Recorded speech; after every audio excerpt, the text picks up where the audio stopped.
Swayam Prabha. Digital India. Educated India.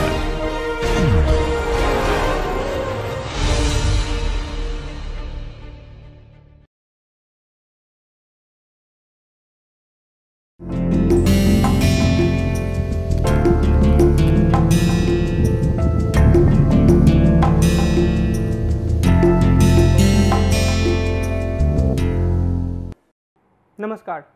पाश्चात्य राजनीतिक दार्शनिकों के अध्ययन की श्रृंखला में आज हम जॉन लॉक के बारे में अध्ययन करेंगे। जॉन लॉक एक ऐसे राजनीतिक चिंतक माने जाते हैं जिनके बारे में कहा जाता है कि उन्होंने बहुत मजबूती से उदारवाद की नींव रखी।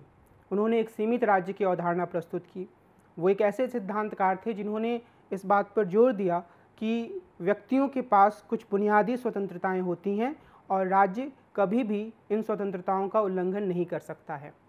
जॉन लॉक एक ऐसे विचारक माने जाते हैं जिन्होंने संयुक्त राज्य अमेरिका के संविधान पर गहरा प्रभाव डाला और वर्तमान समय में हम जितने भी उदारवादी देशों को देखते हैं उन सभी देशों में मौलिक अधिकारों की एक खास तरह की कल्पना को अपनाया गया है। यानी कि उन सभी देशों में यह माना गया है कि कुछ ऐसी बुनियादी स्वतंत्रताएं हैं जो व्यक्तियों से छीनी नहीं जा सकती हैं। मिसाल के तौर पर हमारे देश में भी हमारे देश के संविधान में भी फंडामेंटल राइट्स का एक पूरा अध्याय है जिसे काफ़ी हद तक हमने अपने अनुभवों से अपनाया है और कुछ हद तक हम उसे अपनाते हुए अमेरिका के अनुभवों से भी प्रभावित हुए हैं। इस लिहाज से हम यह कह सकते हैं कि जॉन लॉक एक ऐसे राजनीतिक चिंतक या विचारक के रूप में हैं जिन्होंने अपने बाद के समय के लोकतांत्रिक चिंतन पर, व्यक्तियों के अधिकारों से संबंधित चिंतन पर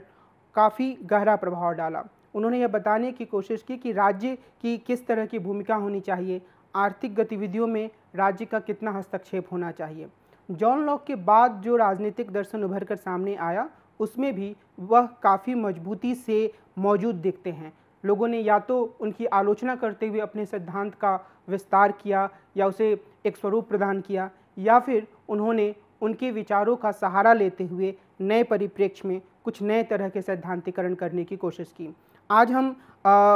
ऐसे ही महत्वपूर्ण विचारक जॉन लॉक के बारे में बात करेंगे।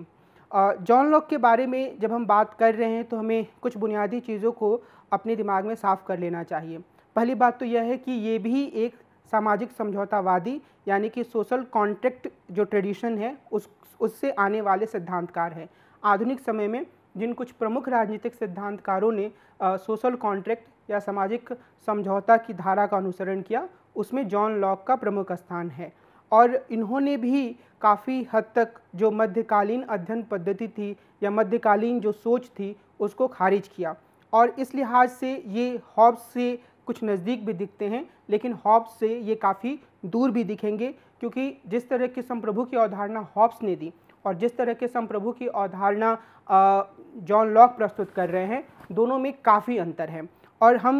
जब इनके विचारों को विस्तार से देखेंगे तो हम इन पहलुओं को ज़्यादा स्पष्टता से देखने की कोशिश करेंगे। आज की जो पूरी परिचर्चा है उसमें शुरुआत में मैं एक प्रस्तावना के रूप में कुछ बातें कह चुका हूँ। उसके बाद हम जॉन लॉक के जीवन परिचय और उनकी ऐतिहासिक पृष्ठभूमि को देखेंगे। इसके बाद लॉक की अध्ययन पद्धति को हम समझने की कोशिश करेंगे और यह देखेंगे कि उनमें हॉब्स से किस तरह की समानता है और किस तरह का अंतर वो हॉब्स से रखते हैं। इसके बाद पैतृक प्राधिकार का जो फिल्मर का विचार था उसको उन्होंने यानी कि जॉन लॉक ने किस तरीके से खंडित किया, इसके बारे में हम विचार करेंगे। इसके बाद हम यह देखेंगे कि किस तरीके से एक सोशल कॉन्ट्रैक्टेरियन या सामाजिक समझौतावादी सिद्धांतकार के रूप में वे प्राकृतिक अवस्था का अपना विवरण प्रस्तुत करते हैं जिसमें वो इसे एक स्वतंत्रता और समानता की स्थिति के रूप में दिखाते हैं। इसके बाद हम यह भी समझेंगे कि प्राकृतिक अवस्था में ही वो निजी संपत्ति की धारणा को कैसे ले आते हैं।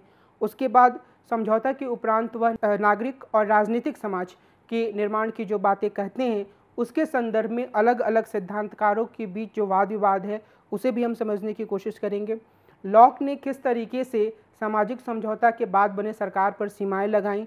उस पर हम विचार करेंगे और सीमित सरकार के पक्ष में उनके दार्शनिक और धार्मिक आधार को देखेंगे। साथ ही हम यह देखेंगे कि किस तरीके से लॉक लोगों को यह अधिकार देते हैं कि अगर राज्य या सरकार एक खास तरह से अपने दायित्वों को या अपने कर्तव्यों को या उनकी स्वतंत्रता की सुरक्षा करने के अपने काम को करने में नाकाम रहती है, तो लोग उनके खिलाफ बगावत किस सीमा तक कर सकते हैं। इसके बाद हम यह भी देखेंगे कि लॉक के विचारों की क्या सीमाएं हैं और इसके बाद निष्कर्ष के रूप में हम कुछ बिंदुओं पर विचार करेंगे। अगर हम लॉक के जीवन परिचय की बात करें तो यहाँ पर जो एक बुनियादी समानता हम देखेंगे हॉब्स और जॉन लॉक के बीच में, वो ये है कि जॉन लॉक जब युवा हो रहे थे उस समय तक, या युवा हो चुके थे और अपने लेखन कर्म में लगे हुए थे, उस समय तक गृह युद्ध समाप्त हो चुका था, लेकिन वह वाद विवाद मौजूद था जो थॉमस हॉब्स के समय था। यानी कि वह वाद विवाद यह था कि संसद को सर्वोच्चता प्राप्त होनी चाहिए या फिर राजा के पास असीम शक्ति होनी चाहिए। और तो जब जॉन लॉक का जन्म हुआ 1632 ईस्वी में, और जब वो छोटे थे तो इंग्लैंड का गृह युद्ध चल रहा था और उनके पिता ने संसदवादियों की तरफ से युद्ध में भाग लिया था। पिछली चर्चा में जब हम हॉब्स के बारे में बात कर रहे थे तो मैंने उस गृह युद्ध के बारे में थोड़ा विवरण दिया था और मैंने यह बताया था कि किस तरीके से जो राजा थे वो अपनी असीम शक्ति की दावेदारी कर रहे थे। वो धार्मिक प्राधिकार या धर्म की जो संस्थाएं थीं उनके अस्तित्व को और उनके अधिकारों को मानने के लिए तैयार थे, लेकिन वो संसद को अधिकार देने के लिए तैयार नहीं थे। दूसरी तरफ संसद के पक्षधर जो लोग थे, जो गुट था, उसका यह कहना था कि चूंकि वह लोगों का प्रतिनिधित्व कर रहे हैं इसलिए वास्तविक शक्ति उनके हाथों में होनी चाहिए। और हमने यह भी देखा था कि किस तरीके से उस गृह युद्ध के परिणाम स्वरूप जो राजा चार्ल्स वन थे उनकी हत्या हो जाती है, उन्हें फांसी की सज़ा दे दी जाती है। कुछ समय के लिए क्रॉमवेल प्रधानमंत्री बनते हैं, लेकिन फिर से एक बार 1660 में फिर से वापसी हो जाती है चार्ल्स टू की। और जब जॉन लॉक अपने जीवन का एक लंबा अरसा जी रहे थे अध्यापन करते हुए या सक्रिय राजनीति के रूप में, तो वो चार्ल्स टू का दौर था। और जब 1652 में अगर हम उनकी एक बार फिर से जॉन लॉक की स्कूली शिक्षा की तरफ जाएं तो उन्होंने अपनी स्कूली शिक्षा पूरी की और वो फिर ऑक्सफोर्ड यूनिवर्सिटी के क्राइस्ट चर्च कॉलेज में उन्होंने अध्ययन किया और अपनी पढ़ाई पूरी करने के बाद वे यहीं पढ़ाने लगे। लॉक के अपने युवावस्था और सक्रिय जीवन में भी राजा और संसद के बीच सर्वोच्चता का संघर्ष चलता रहा। यानी कि जब चार्ल्स टू शासक बन गए तब भी यह वाद विवाद पूरी तरीके से खत्म नहीं हुआ। कुछ समय के लिए यह वाद विवाद ठंडा जरूर पड़ गया, लेकिन उनकी मृत्यु के बाद जब जेम्स टू एक बार शासक बनते हैं तो जो मुद्दे थोड़े से दब गए थे वो फिर से उभर कर सामने आ गए। तो हमेशा ही हम यह कह सकते हैं कि 17वीं सदी के इंग्लैंड में राजा और संसद के बीच का संघर्ष हमेशा ही मौजूद रहा। कभी वो खुलकर गृह युद्ध के रूप में सामने आया और कभी वह लोगों की बातचीत में चलता रहा और आगे चलकर वह, जिसे हम ग्लोरियस रेवोल्यूशन कहते हैं इंग्लैंड का, उस रूप में सामने आया। तो जैसे मैंने पहले आपको बताया था कि 1660 में चार्ल्स टू एक बार फिर से राजा बन जाते हैं और 1685 में उनकी मृत्यु हो जाती है और उसके बाद उनके भाई जेम्स टू या जेम्स द्वितीय शासक बनते हैं। और फिर से जो संसद और राजा के बीच में तनाव था, जो कि बस लोगों की बातचीत में अभी तक मौजूद था, वो फिर से सतह पर आ जाता है और उसमें फिर से एक उसका नतीजा यह होता है कि जेम्स टू जो कि कैथोलिक शासक थे और जो यह चाहते थे कि वो एब्सोल्यूटिस्ट तरीके से या निरंकुश तरीके से या असीमवादी तरीके से शासन करें, उनके खिलाफ जो संसदवादी लोग थे वो एक तरीके से बगावत कर देते हैं। लेकिन उसका नतीजा अंत में यह आता है कि जेम्स टू बिना कोई संघर्ष किए इंग्लैंड को छोड़कर दूसरी देश की तरफ चले जाते हैं और इंग्लैंड में 1688 में एक गौरवपूर्ण क्रांति हुई और उस क्रांति के बाद एक विलियम तृतीय नाम के व्यक्ति या विलियम ऑफ ऑरेंज जिन्हें कहा जाता था, वो शासक बनते हैं। और इसके बाद जो इसका महत्व था वो ये था कि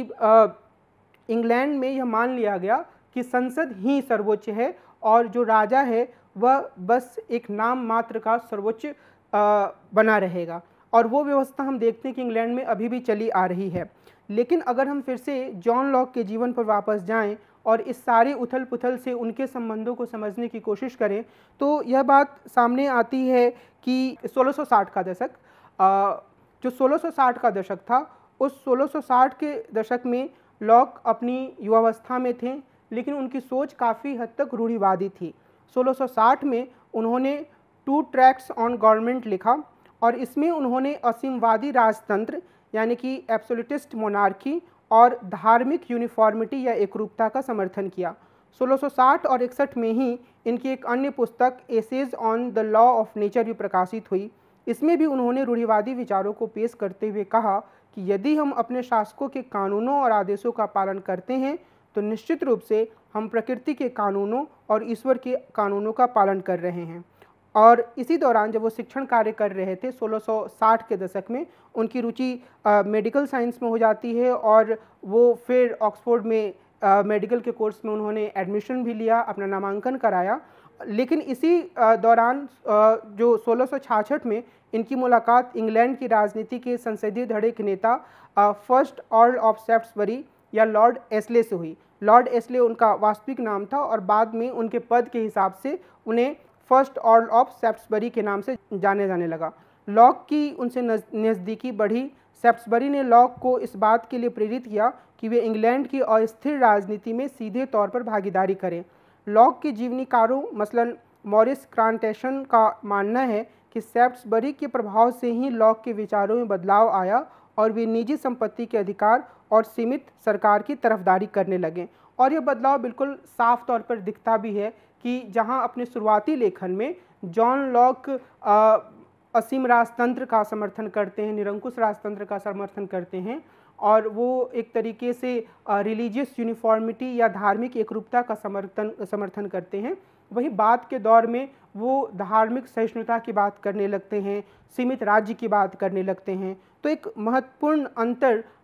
जो लॉक के विचारों में आया उसके बारे में माना जाता है कि उसमें सेफ्ट्सबरी की भूमिका काफ़ी महत्वपूर्ण थी, या जो लॉर्ड एस्ले थे जिन्हें ही सेफ्ट्सबरी के नाम से जाना जाता था, उनकी भूमिका काफ़ी महत्वपूर्ण थी। और उसके बाद ही यानी सेफ्ट्सबरी से मिलने के एक साल बाद ही जो उन्होंने एसे ऑन टॉलरेशन के शीर्षक से पुस्तक प्रकाशित की, इसमें उन्होंने इस बात पर बल दिया कि जो शासक है या जो राजा है उसकी जो भूमिका है, उसकी जो स्थिति है वो सीमित होनी चाहिए। लॉक के जीवन के बाद के दौर में प्रकाशित कुछ अन्य पुस्तकें जो हुई उनके कुछ के नाम इस प्रकार हैं। एक एसे कंसर्निंग ह्यूमन अंडरस्टैंडिंग यह 1690 में प्रकाशित हुई। दूसरा टू ट्रीटाइज ऑन गवर्नमेंट यह 1690 में ही प्रकाशित हुई। हालांकि इसके बारे में मैं आपको ध्यान दिला दूं कि जब हम व्याख्या शास्त्र की बात कर रहे थे और हमने नौ इतिहास की बात की थी तो वहाँ हमने यह देखा था कि जो पीटर लैसलेट हैं उन्होंने अनुसंधान करके यह खोज निकाला कि असल में जो टू ट्रीटाइज ऑन गवर्नमेंट है वो अपने प्रकाशन के 10 साल पहले लिखी जा चुकी थी। और अक्सर उससे पहले यानी कि पीटर लैसलेट की इस खोज से पहले यह माना जाता था कि जो यह पुस्तक है वह इंग्लैंड के ग्लोरियस रेवोल्यूशन या जिसे हम गौरवमयी या गौरवपूर्ण क्रांति कहते हैं उसको जस्टिफाई करने के लिए, उसको सही साबित करने के लिए लिखी गई थी। लेकिन हकीकत यह था कि यह लॉर्ड सेफ्ट्सबरी की जो पूरी राजनीति थी उसको एक तरीके से सही साबित करने के लिए या उसके पक्ष में तर्क देने के लिए लिखी गई थी। एक और पुस्तक 4 लेटर्स कंसर्निंग टॉलरेशन,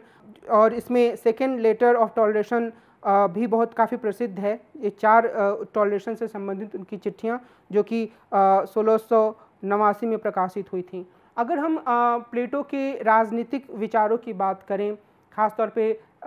संप्रभु की स्थिति, नागरिकों की स्थिति, नागरिकों के अधिकार या प्राकृतिक अवस्था की संकल्पना, तो इन सब पहलुओं के संदर्भ में जो उनकी पुस्तक टू ट्रीटाइज ऑन गवर्नमेंट है वो सबसे महत्वपूर्ण मानी जाती है। इसमें उन्होंने जो फर्स्ट ट्रीटाइज लिखा उसमें उन्होंने रॉबर्ट फिल्मर की आलोचना की जिसके बारे में हम कुछ समय बाद विचार करेंगे, और दूसरी यानी कि सेकेंड ट्रीटाइज में उन्होंने इस बात को स्पष्ट किया कि किस तरीके से वो एक आदर्श राजनीतिक व्यवस्था की परिकल्पना करते हैं। और लॉक की अगर हम अध्ययन पद्धति की बात करें तो उसमें हमें काफ़ी रोचक तरीके से हॉब्स से कुछ समानताएं भी दिखेंगी और काफ़ी कुछ अंतर भी दिखेगा। लॉक की अध्ययन पद्धति जो थी उसमें जो पहली बात है जो कि हॉब्स के समान है वो ये है कि दोनों ही सामाजिक समझौतावादी सिद्धांतकार थे। इसका मतलब यह है कि दोनों ने ही एक ऐसी स्थिति की कल्पना की जिसमें कि मनुष्य एक खास तरह की प्रकृति के साथ रहता था और उसे उन्होंने प्राकृतिक अवस्था या स्टेट ऑफ नेचर की संज्ञा दी। उस प्राकृतिक स्थिति में कुछ समस्याएं पैदा होती हैं। उन समस्याओं के कारण लोग आपस में समझौता करते हैं और समझौता करके वो एक सॉवरेन का निर्माण करते हैं। और दोनों ही सिद्धांतकारों ने यानी कि हॉब्स और लॉक ने अपने कल्पना के हिसाब से एक संप्रभु को सामने रखा और उसके पक्ष में तर्क देने की कोशिश की। तो इस लिहाज से हॉब्स और लॉक एक श्रेणी में रखे जा सकते हैं। जो दूसरी बात है वो ये कि हॉब्स की तरह लॉक भी मटेरियलिस्ट हैं, भौतिकवादी हैं, जो यह मानते हैं कि भौतिक संदर्भ में ही यथार्थ की व्याख्या की जा सकती है। यानी अगर हमें यथार्थ को समझना है तो उसके लिए हमें किसी ट्रांसेंडेंटल वर्ल्ड में, अनुभवातीत दुनिया में जाने की ज़रूरत नहीं है, जैसी कल्पना प्लेटो ने की थी। और वो ये भी कहते हैं कि जो सेंसेशन होता है, जो चीज़ों को समझने से हमारे सामने बातें आती हैं, उन्हीं के आधार पर ज्ञान निर्मित किया जाना चाहिए। लेकिन यहाँ ध्यान देने वाली बात यह है कि वो हॉब्स से काफ़ी हद तक अलग भी जाते हैं। हमने हॉब्स की जब चर्चा की थी तो हमने यह देखा था कि हॉब्स यह बताने की कोशिश करते हैं कि जो पूरी दुनिया है वो मास या बॉडी, या हम अपनी समझ के लिए उसको मैटर के रूप में, सबसे छोटे पदार्थ के रूप में कह सकते हैं, उससे बनी हुई है। और यह मैटर गतिशील होता है और उसी का जब एक खास तरीके से संयोजन होता है तो मनुष्यों का दूसरे खास तरीके से संयोजन होता है तो दूसरे प्राणियों का निर्माण होता है। तो हॉब्स पूरी तरीके से पूरे ब्रह्मांड की व्याख्या एक वैज्ञानिक आधार पर या एक पदार्थवादी आधार पर करने का प्रयास करते हैं। लेकिन भौतिकवाद का समर्थन करने के बावजूद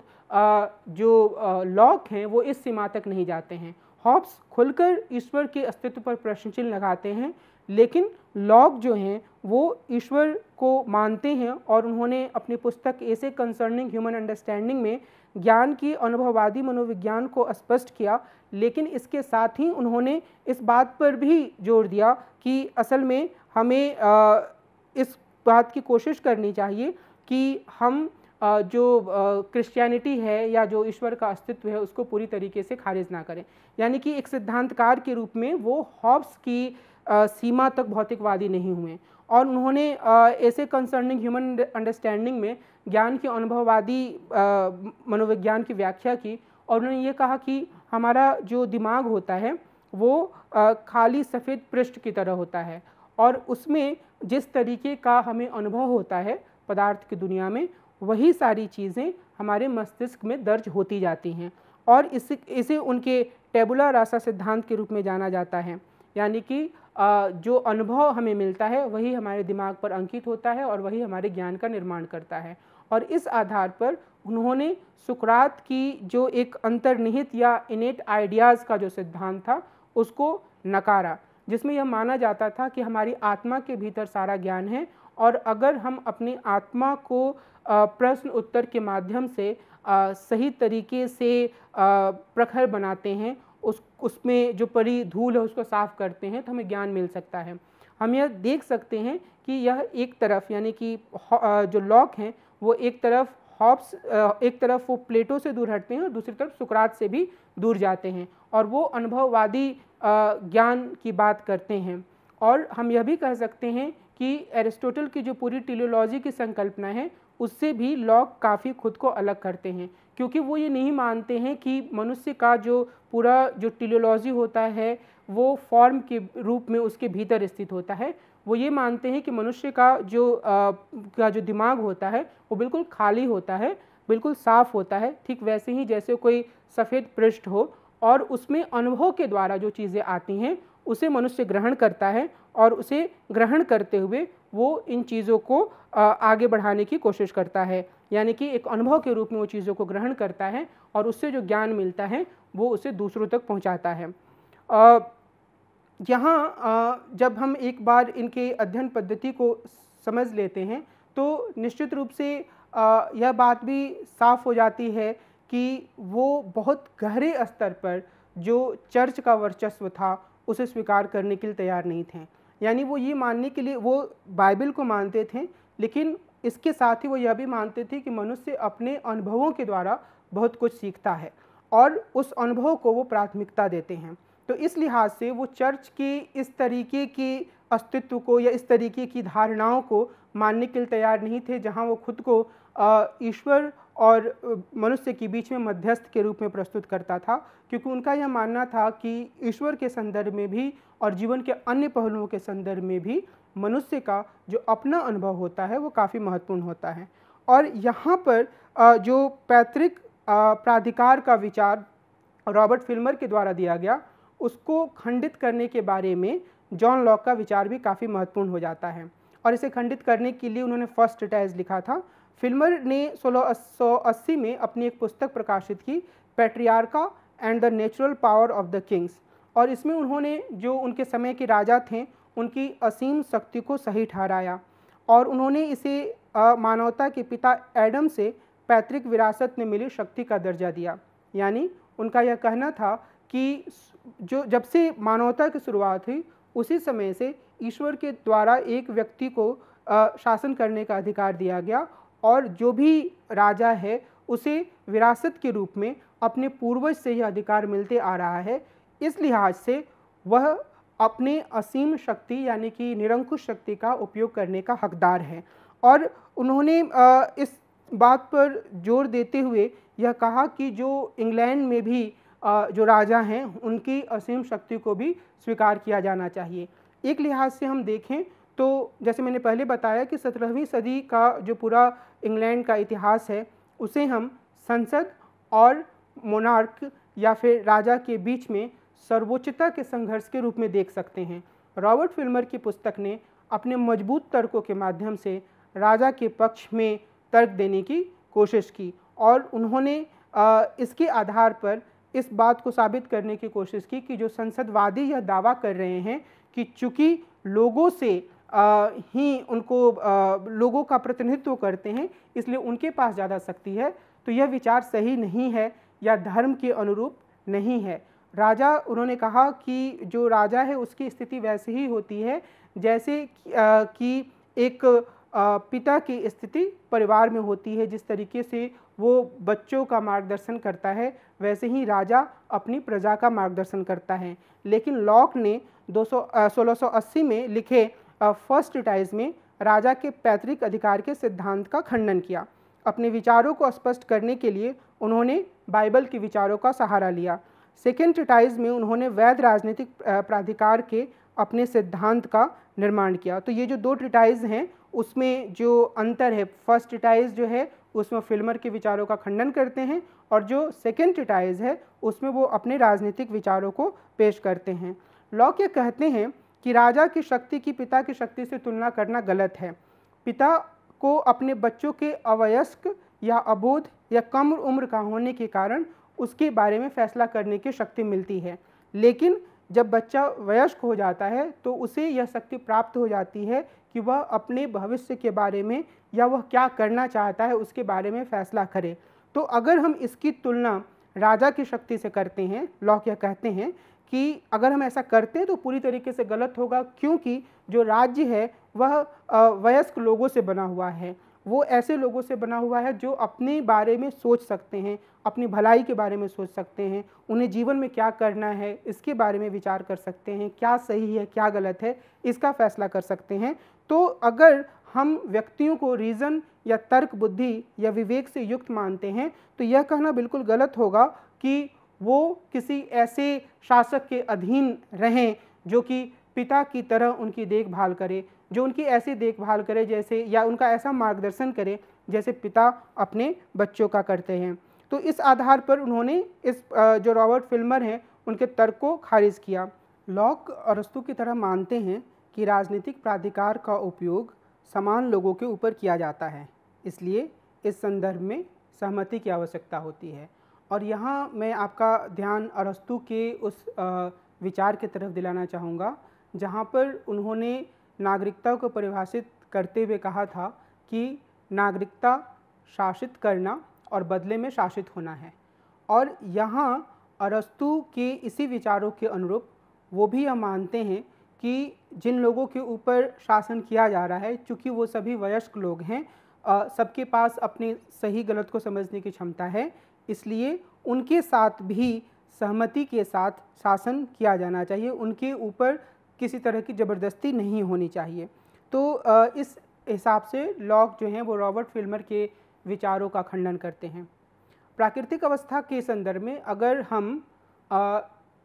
जॉन लॉक के विचारों को एक समझौतावादी सिद्धांतकार के रूप में देखें, तो अगर हम उनकी प्राकृतिक अवस्था और मानव प्रकृति के बारे में जो उनका विचार है उसके संदर्भ में विचार करते हैं,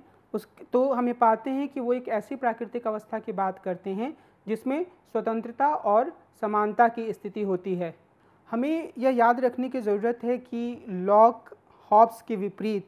ईश्वर के अस्तित्व को मानते हैं, बाइबल को मानते हैं, और उनका यह कहना है कि व्यक्ति और ईश्वर के बीच जो एक तरह का संबंध है वो उनके सिद्धांतों में भी परिलक्षित होता है। क्योंकि ईश्वर जीवन का उपहार देते हैं, इसलिए यह प्रकृति का बुनियादी नैतिक नियम है कि किसी को भी दूसरों को मारने या नष्ट करने या दास बनाने का अधिकार नहीं है। लॉक मानते हैं कि सभी मनुष्य ईश्वर द्वारा बनाए गए हैं। ईश्वर ने अपने उद्देश्यों को पूरा करने के लिए उनका निर्माण किया है, इसलिए सभी मनुष्यों का कर्तव्य है कि वे अपनी सुरक्षा करें और अन्य लोगों की भी तब तक सुरक्षा करें जब तक इसका उनकी अपनी सुरक्षा से टकराव ना हो। लॉक मानते हैं कि किसी को भी आत्महत्या करने का काम नहीं करना चाहिए, क्योंकि हम ईश्वर से संबंधित हैं। इसी तरह हम अपनी दासता की अनुमति नहीं दे सकते, क्योंकि यह हमारी आत्म सुरक्षा के खिलाफ है, और आत्म सुरक्षा हमारा अधिकार ही नहीं बल्कि ईश्वर के प्रति हमारा कर्तव्य भी है। और लॉक ये मानते हैं कि प्राकृतिक अवस्था जब वो मनुष्य को इस तरीके से ईश्वर की कृति के रूप में प्रस्तुत करते हैं, तो उसके आगे बढ़ते हुए मानते हैं कि जो प्राकृतिक अवस्था होती है वह स्वतंत्रता की अवस्था होती है, और लेकिन इसका अर्थ यह नहीं है कि इसमें लोगों को कुछ भी करने का लाइसेंस प्राप्त हो। तो यह अवस्था काफ़ी हद तक हम कह सकते हैं कि जो हॉब्स की प्राकृतिक अवस्था है, जिसमें कि व्यक्ति अपने अस्तित्व को कायम रखने के लिए कुछ भी कर सकता है और उस पर किसी तरह की रोक टोक नहीं होती है, वो उससे अलग है। और यहाँ जो लॉक की प्राकृतिक अवस्था है वो प्राकृतिक कानूनों के द्वारा शासित होती है और यह हर किसी पर लागू होता है। तर्क बुद्धि या रीज़न ही यह कानून है, यानी कि प्राकृतिक कानून की परिभाषा वो भी हॉब्स की तरह तर्क बुद्धि या रीज़न के रूप में देते हैं, लेकिन यहाँ लॉक के विचारों में तर्क बुद्धि लोगों को सिखाती है कि सभी लोग समान और स्वतंत्र हैं और किसी को भी अन्य लोगों के जीवन, स्वास्थ्य, स्वतंत्रता या संपत्ति में दखलंदाजी नहीं करनी चाहिए। हमने देखा था कि जो रीजन की पूरी हॉब्स की परिभाषा है वो व्यक्ति को अपने स्वार्थ से जोड़ती है, लेकिन जो हॉब्स हैं वो ऐसे व्यक्ति की तरफ फिर आगे बढ़ते हैं जो अपने स्वार्थ से प्रेरित होकर ही एक तरह के समझौते की ओर आगे बढ़ता है। लेकिन यहाँ लॉक के विचारों में जो व्यक्ति है वो दूसरों के बारे में भी विचार करता है। खुद को उसके भीतर ये क्षमता होती है कि वो खुद को दूसरों की स्थिति में रखे और फिर उनके साथ वैसा ही व्यवहार करे जैसा वह उनसे अपने लिए व्यवहार चाहता है। लॉक कहते हैं कि प्राकृतिक अवस्था में लोगों को समान स्वतंत्रता प्राप्त होती है। इसके कारण प्राकृतिक अवस्था में ही परिवार और समाज जैसी संस्थाओं का विकास हो जाता है। हालांकि व्यवस्थित समाज के बारे में कुछ हद तक वाद विवाद भी विद्वानों में है, लेकिन लोग काफ़ी हद तक एक परिवार की संस्था का विकास कर लेते हैं और मिलजुल कर रहने लगते हैं। और इस स्थिति में अधिकांश लोग प्राकृतिक कानूनों का पालन करते हैं, यानी कि वो कोई भी जब काम करते हैं तो वो इस बात पर विचार करते हैं कि इसका दूसरों के ऊपर कोई नकारात्मक प्रभाव तो नहीं पड़ेगा, और वह हर काम को करते समय खुद को दूसरों की स्थिति में रखते हुए उस काम की दिशा और उस काम की दशा के बारे में फैसला करते हैं। लॉक इस आधार पर यह कहते हैं कि जो प्राकृतिक अवस्था होती है वो युद्ध की अवस्था नहीं होती है। प्राकृतिक अवस्था में शांति होती है, सद्भाव होता है, परस्पर सहयोग और सुरक्षा की भावना भी होती है। यह पूरी तरीके से हॉब्स की प्राकृतिक अवस्था से अलग है। हमने देखा था कि हॉब्स की प्राकृतिक अवस्था में लोगों की ज़िंदगी दयनीय होती है, वो क्रूर रूप में होते हैं, वो बहुत ही ऐसी अस्थिर सी ज़िंदगी जीते हैं जिनमें उनको यह अंदाज़ा नहीं होता है कि कब आकर कोई उनकी ज़िंदगी समाप्त कर दे। तो इस लिहाज से हम यह कह सकते हैं कि जो प्राकृतिक अवस्था का लॉक का वर्णन है वो हॉब्स के वर्णन से काफ़ी अलग है। लेकिन कई विद्वान यह मानते हैं और ये शुरुआत में मैंने स्पष्ट भी किया कि वो जब प्राकृतिक अवस्था का वर्णन करते हैं तो वो ईसाई धर्मशास्त्र से काफ़ी प्रेरित हैं, और लॉक इसको बहुत ही एक अबूझ सी चीज़ के रूप में भी नहीं रखते। वो ईश्वर की माध्यम से अपनी बातों को रखने की कोशिश करते हैं। लेकिन जब अगर हम प्राकृतिक अवस्था के बारे में हम विचार करते हैं तो हमें लॉक के संपत्ति संबंधी विचारों के बारे में भी विश्लेषण करना होगा। लॉक यह कहते हैं कि जो मनुष्य होता है वह अपने श्रम का या अपने व्यक्तित्व का मालिक होता है। तो एक व्यक्ति के रूप में उसके पास जो चीज़ होती है वो उसका अपना श्रम होता है और वह उस श्रम के माध्यम से चीज़ों को अपने संपत्ति के रूप में विकसित कर सकता है। तो प्राकृतिक अवस्था में वह कहते हैं कि जब मनुष्यों को या व्यक्तियों को भूख लगती थी तो वो पेड़ से फल तोड़ लेते थे और जब पेड़ से फल तोड़ने की क्रिया में वो फल में अपना श्रम मिलाते हैं तो वो फल उनकी संपत्ति हो जाती है। जब उन्हें प्यास लगती है तो वो किसी भी बर्तन नुमा पदार्थ में अपने लिए पानी ले लेते हैं। तो जब वो पानी लेने की क्रिया करते हैं और पानी में अपना श्रम मिलाते हैं, नदी से पानी निकालते हैं, तो फिर वो पानी उनकी अपनी संपत्ति हो जाती है। लेकिन इसके साथ ही हॉब्स ने यह शर्त जोड़ा था कि प्रत्येक व्यक्ति को प्रकृति से उतनी ही वस्तुएं लेनी चाहिए जितनी वस्तुएं वह अपने लिए उपयोग कर सकता है। उसे किसी भी तरीके से चीज़ों को बर्बाद नहीं करना चाहिए। लेकिन आगे बढ़ते हुए वो ये भी कहते हैं कि सभ्यता का विकास होने के साथ लोगों के पास कई तरीके से चीज़ों को जो संग्रहित करने की एक क्षमता विकसित होती है। उसमें इस शर्त में थोड़ी सी ढिलाई देते हुए यह कहा जा सकता है कि लोग उन वस्तुओं को अपने पास संग्रह करके रख सकते हैं जो कि नष्ट ना हो, जो अनडिस्ट्रॉयबल मोड में हो, यानी कि वो सोने के रूप में हो सकती हैं, पैसे के रूप में हो सकती हैं। तो इस रूप में लोग संपत्ति को अपने पास रख सकते हैं। और इसके आगे बढ़ते हुए वो ये भी कहते हैं कि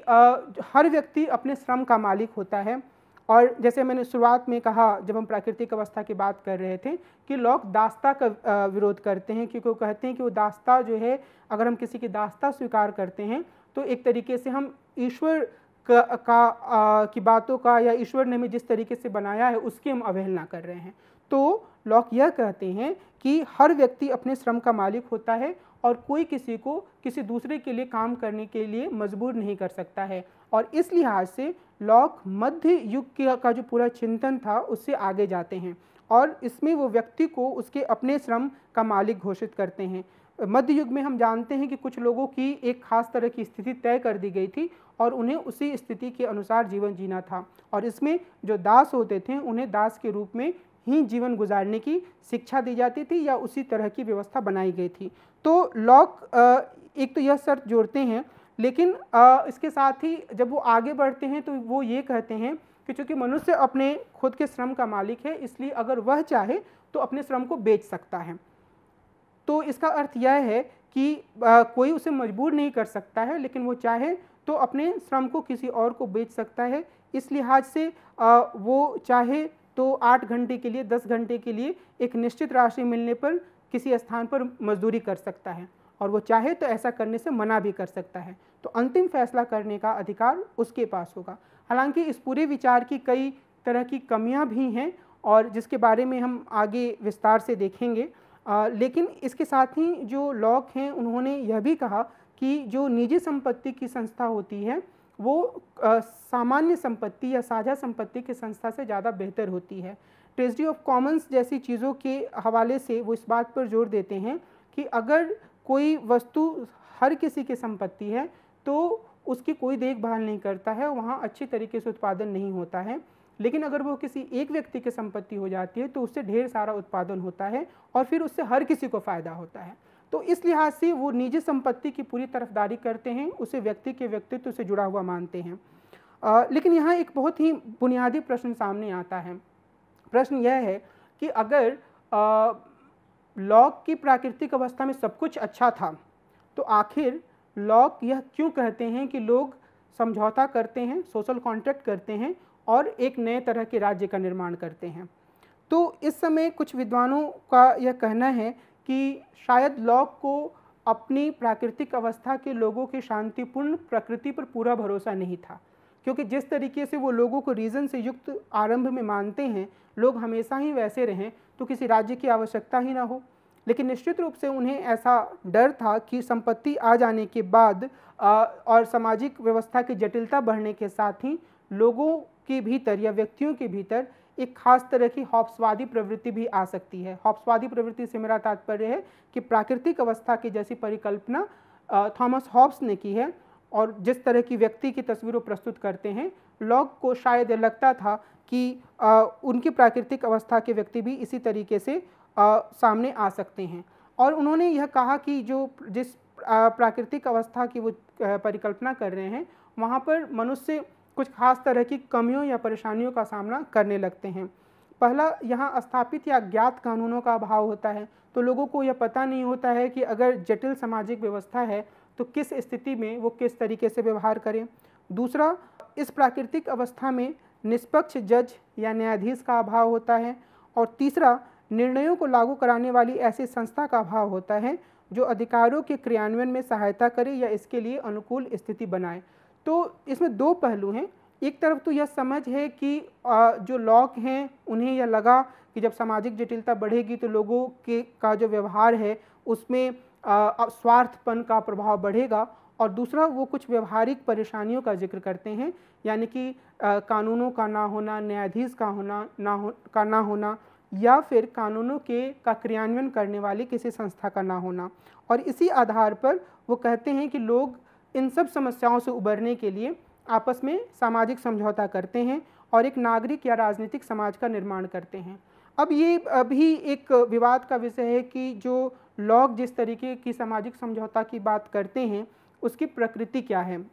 मसलन कुछ विद्वान यह मानते हैं कि लॉक नागरिक समाज यानी कि सिविल सोसाइटी और राजनीतिक समाज शब्द का अदल बदल कर प्रयोग करते हैं और इससे उनका कोई अलग से मंतव्य नहीं है। प्राकृतिक अवस्था में भी इस तरीके के विद्वानों का मानना है कि प्राकृतिक अवस्था में भी समाज मौजूद होता है, लेकिन लोग सामाजिक समझौते के माध्यम से नए नागरिक या राजनीतिक समाज का निर्माण करते हैं जिसमें एक सरकार भी होती है, यानी कि सरकार का भी निर्माण होता है और इसका उद्देश्य लोगों के जीवन, स्वतंत्रता और संपत्ति के अधिकारों की सुरक्षा करना होता है।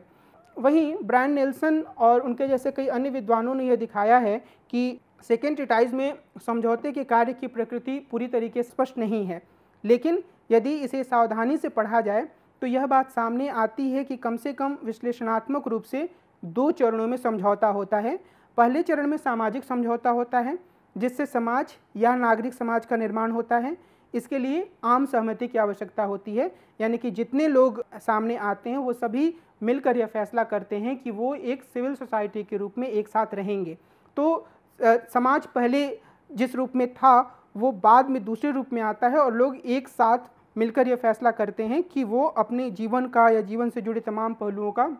एक साथ सामूहिक रूप से फैसला करेंगे। और दूसरे स्तर पर एक राजनीतिक समझौता होता है जिसमें एक साझा अथॉरिटी, एक कॉमन अथॉरिटी या कॉमन प्राधिकार बनता है और इसके निर्माण के लिए बहुमत की आवश्यकता होती है। और इस प्रकार की जो अवधारणा है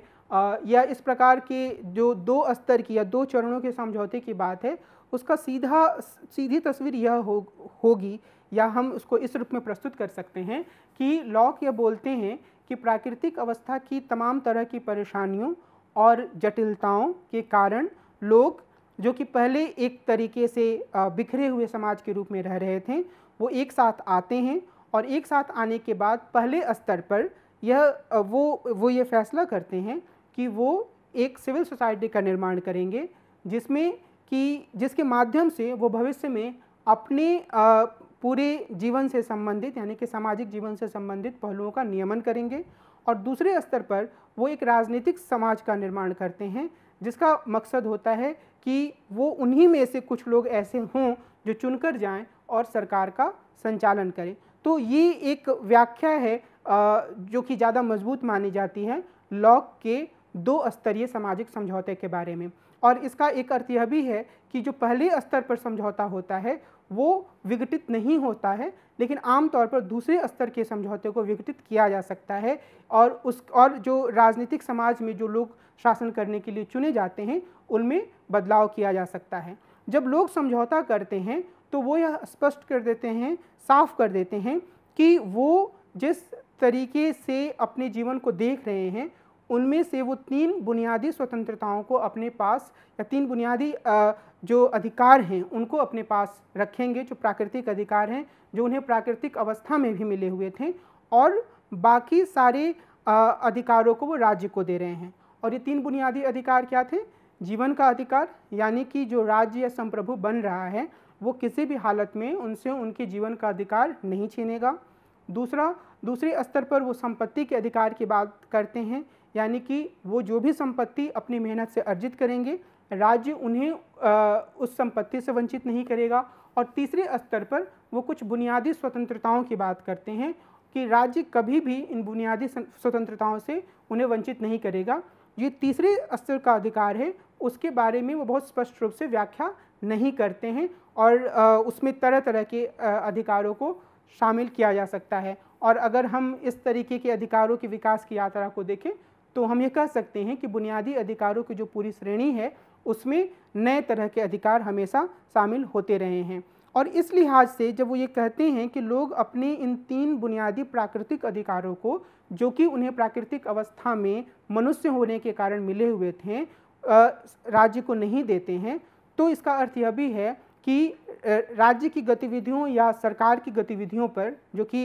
राजनीतिक समाज या पॉलिटिकल सोसाइटी के माध्यम से काम करती है, उस पर कुछ निश्चित सीमाएं लगी हुई हैं। और ये सीमाएं क्या हैं? तो सबसे पहली बात तो यह एकदम स्पष्ट है कि सरकार की स्थापना ही इसीलिए हुई है क्योंकि लोग अपनी जीवन स्वतंत्रता और संपत्ति की ज़्यादा बेहतर तरीके से सुरक्षा चाहते थे, और उन्हें यह लगता था कि प्राकृतिक अवस्था में, जो आरंभ में एक शांतिपूर्ण अवस्था थी जहां लोग अपने कुछ बुनियादी प्राकृतिक अधिकारों के साथ जीवन यापन कर रहे थे, वो बाद में ज़्यादा से ज़्यादा जटिल अवस्था होती गई और लोगों के बीच में संघर्ष बढ़ता गया। तो उससे अलग एक ऐसी स्थिति बने, एक ऐसे नए तरह का समाज बने, या एक ऐसे नए तरह के राज्य या संप्रभु की स्थापना हो जो उनकी कुछ बुनियादी स्वतंत्रताओं की सुरक्षा करे। लॉक यह मानते हैं कि निजी संपत्ति का अधिकार सरकार के काम पर एक प्रमुख सीमा है। मतलब सरकार किसी भी स्थिति में लोगों की निजी संपत्ति की जो एक पूरी अवधारणा है उसमें हमला नहीं कर सकती है। वो उनसे उनकी निजी संपत्ति नहीं छीन सकती है, वो उन पर व्यर्थ का कर नहीं लगा सकती है। और जो भी सरकार इस तरह का अतिक्रमण करती है वह एक काफ़ी हद तक हम कह सकते हैं कि एक ऐसी सरकार है जो कि अवैध है, जो कि गलत तरीके से काम कर रही है। सीबी मैकफर्सन ने इसी आधार पर लॉक को पूंजीवाद का पोषण करने वाले बुर्जुआ चिंतक की संज्ञा दी थी। जब हम लॉक की आलोचना पे बात करेंगे थोड़ी विस्तार से इस बिंदु को देखेंगे। अभी मैं सिर्फ इस ओर इशारा करना चाहता हूँ कि मैकफर्सन यह कहना चाह रहे हैं कि लॉक अगर निजी संपत्ति को बढ़ावा दे रहे हैं तो वो समाज में असमानता को स्वीकार कर रहे हैं, और इस आधार पर वो पूंजीवादी व्यवस्था को बढ़ावा दे रहे हैं। लेकिन एक अन्य विद्वान जेम्स टुली ने यह तर्क दिया है कि लॉक का जोर सिर्फ भौतिक संपत्ति तक नहीं है। संपत्ति में एक व्यक्ति के नागरिक और धार्मिक अधिकार और स्वतंत्रताएं भी सम्मिलित हैं। लॉक इन्हें पब्लिक गुड या लोक शुभ के रूप में मानते हैं। उनके अनुसार लोग यह तय करते हैं कि सरकार की नीतियां इसके अनुरूप हैं या नहीं। यानी कि संपत्ति अपने आप में अकेली चीज़ नहीं है, बल्कि उसके साथ अन्य जो पब्लिक गुड हैं, यानी कि लोगों के नागरिक अधिकार, लोगों की धार्मिक स्वतंत्रता का अधिकार, वह भी सम्मिलित है। साथ ही जेम्स टिली यह मानते हैं कि लॉक सामान्य भलाई के लिए लोगों की सहमति से कर लगाने के पक्ष में हैं। उनके लिए लोगों की सहमति ज़्यादा महत्वपूर्ण है। तो यह नहीं कहा जाना चाहिए कि लॉक, जेम्स टिली के अनुसार, कि लॉक किसी भी तरह के करारोपण के खिलाफ हैं या सिर्फ वो न्यूनतम राज्य की परिकल्पना कर रहे हैं। उनका यह कहना है कि अगर लोगों के बीच में सहमति बनती है तो राज्य उन पर कर लगा सकता है, और उसके माध्यम से लोगों के नागरिक अधिकारों को सुनिश्चित करने के लिए, लोगों के धार्मिक अधिकारों को सुनिश्चित करने के लिए या समाज को बेहतर बनाने के लिए काम कर सकता है।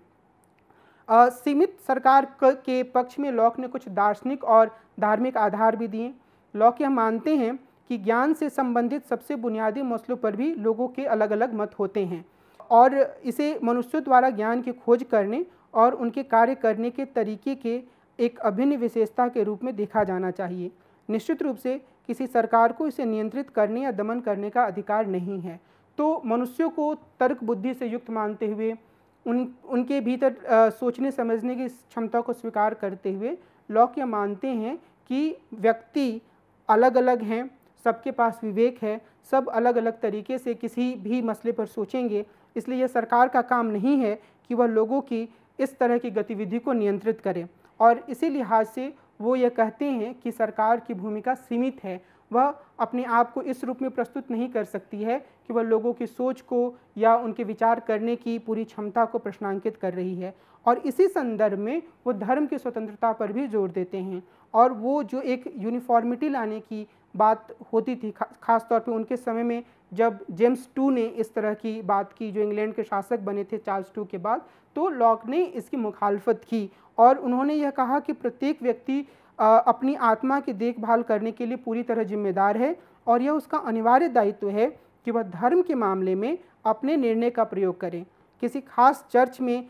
या अन्य लोगों से जुड़ाव पूरी तरह से उसकी अपनी सहमति पर निर्भर है। यानी कि वो व्यक्ति की कुछ बुनियादी स्वतंत्रताओं को उसके अस्तित्व से, उसकी आत्मा की स्वतंत्रता से जोड़ते हैं और इसी आधार पर वो सरकार की काम को सीमित मानते हैं। और वो यह मानते हैं कि संपत्ति का अधिकार एक मजबूत पक्ष है, लेकिन सिर्फ यही अपने आप में एक सीमित कारण नहीं है कि सरकार की भूमिका को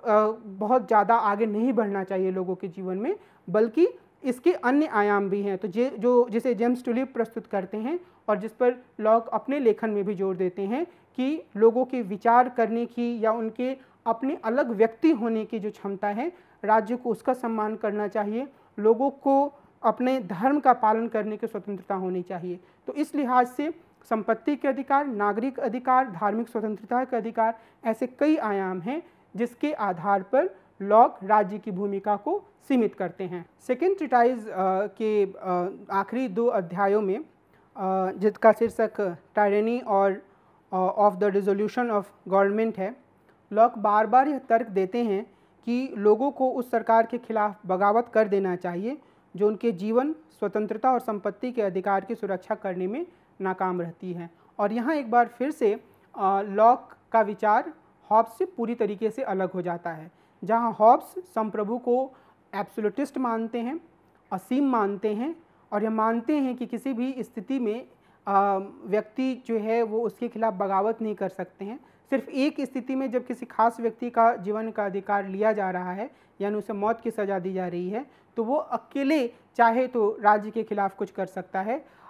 इसके अलावा राज्य के किसी भी निर्णय पर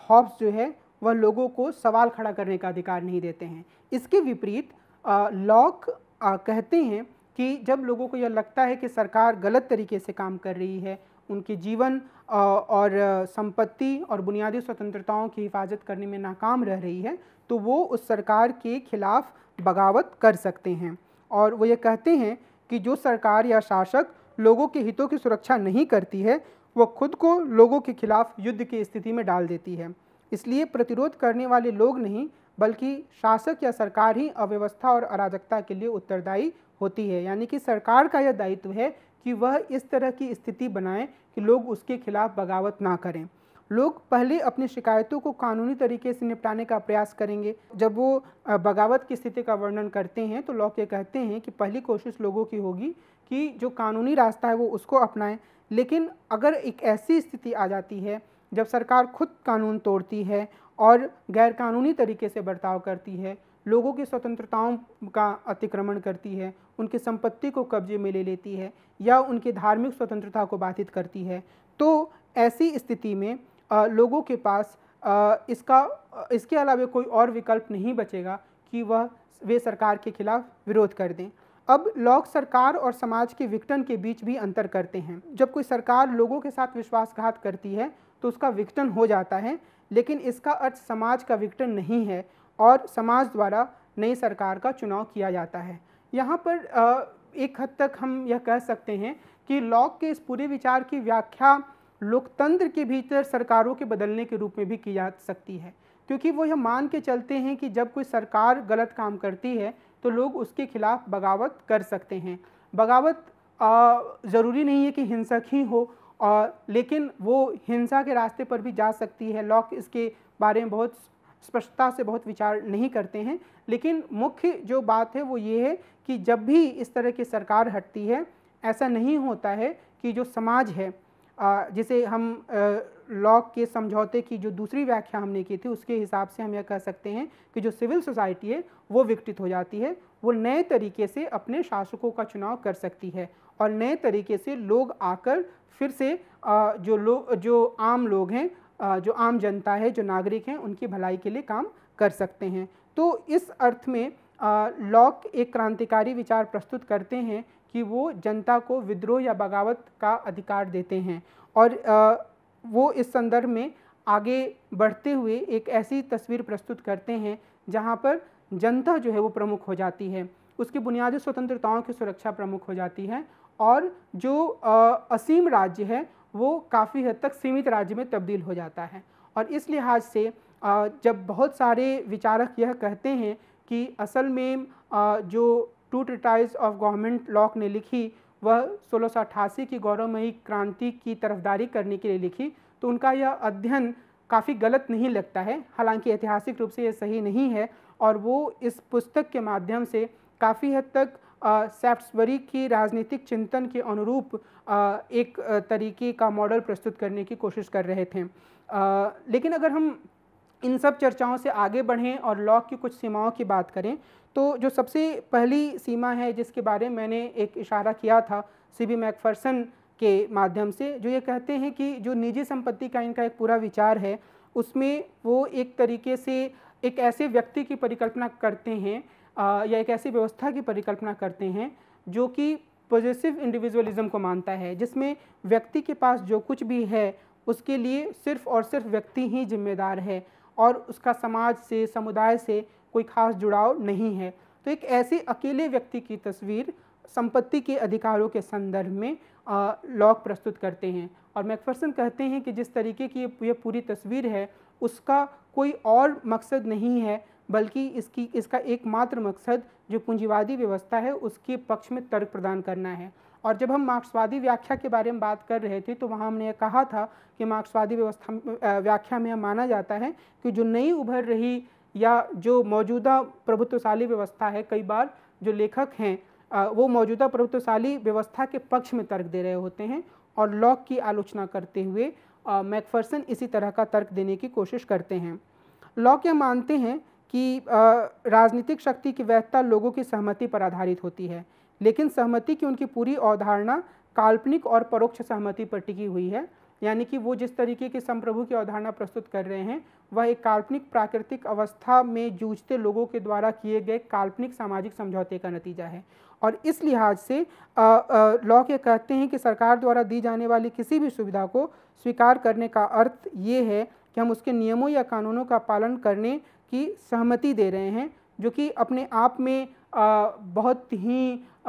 ऐसा विचार नहीं है जिसे हम लोगों की स्वतंत्रता को सुनिश्चित करने वाला मान सकें। तो एक तरीके से लॉक के लेखन में ये एक कॉन्ट्राडिक्शन या एक अंतर्विरोध दिखता है कि वो सहमति को बुनियाद मानते हैं लेकिन सहमति की कोई साफ धारणा, एक स्पष्ट धारणा प्रस्तुत नहीं करते हैं। इसी तरीके से जिस अन्य समझौतावादियों की तरह ही नारीवादियों ने, यानी कि जिस तरह नारीवादियों ने अन्य समझौतावादी सिद्धांतकारों की आलोचना की है, सामाजिक समझौतावादी सिद्धांतकारों की जो आलोचना की है वो लॉक की भी आलोचना बन जाती है, क्योंकि उनका यह कहना है कि लॉक भी महिलाओं को पुरुषों के अधीन बना देते हैं। महिलाएं सामाजिक समझौता का भाग नहीं हैं, फिर भी यह माना जाता है कि वे भी मौजूदा लैंगिक संबंधों पर अपनी सहमति दे रही हैं, क्योंकि वो उसे पूरे सभी लोगों के समझौते के रूप में प्रस्तुत करते हैं, लेकिन इसमें महिलाओं को कोई स्थान नहीं दिया जाता है। हालांकि यह सच है कि लॉक ने यह कहा था कि पैतृकवाद जो है उसके आधार पर राजा अपने शासक को सही साबित नहीं कर सकता है और कई स्थानों पर वो महिला और पुरुष को परिवार के भीतर बराबर भी मानते हैं, लेकिन फिर भी वो एक तरीके से जो सार्वजनिक जीवन है उसमें महिलाओं की भूमिका को बढ़ावा नहीं देते हैं और यह मान लेते हैं कि जो व्यवस्था चली आ रही है पितृसत्ता की उसमें बहुत आमूल चूल या रेडिकल परिवर्तन करने की आवश्यकता नहीं है। हम यह कह सकते हैं कि जो